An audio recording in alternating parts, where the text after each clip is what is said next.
अमचन music की शानदार प्रस्तुति।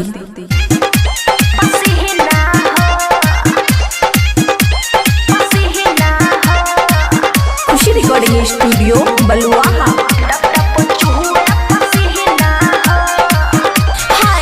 अभी न बंद करी सुनी के बहारी, धाह से फेंकी लुती पिन्हल सारी।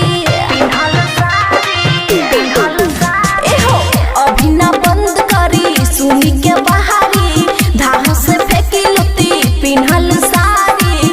आज जाके सुती हमरा बिना हो, एहो बिना हो। कोरोना के समय से गर्मी के दिन में टप टप चुहुए पसीना हो। एहो करी न किसमिस गर्मी के दिन में टप टप चुहुए पसीना हो।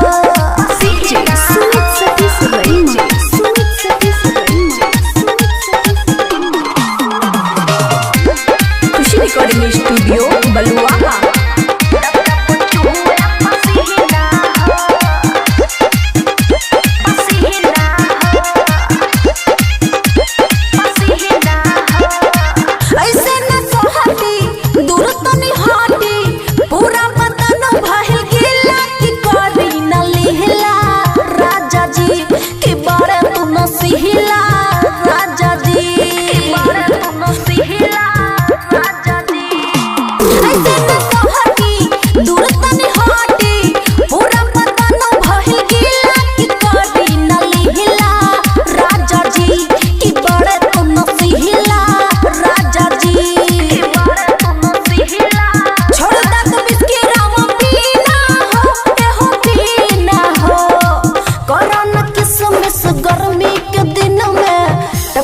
चुहुए पसीना हो। एहो करी न किसमिस गर्मी के दिन में टप टप चुहुए पसीना हो।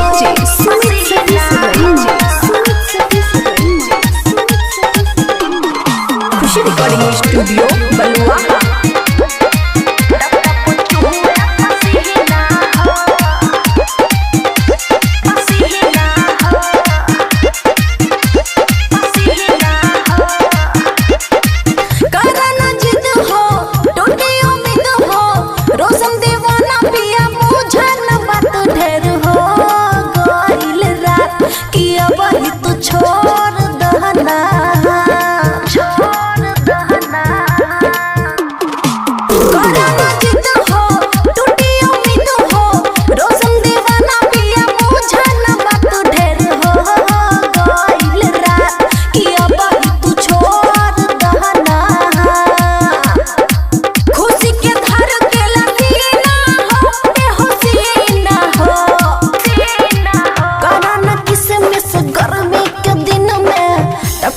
चुहुए पसीना हो।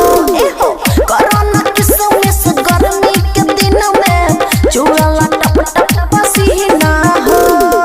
खुशी रिकॉर्डिंग स्टूडियो बलुआहा।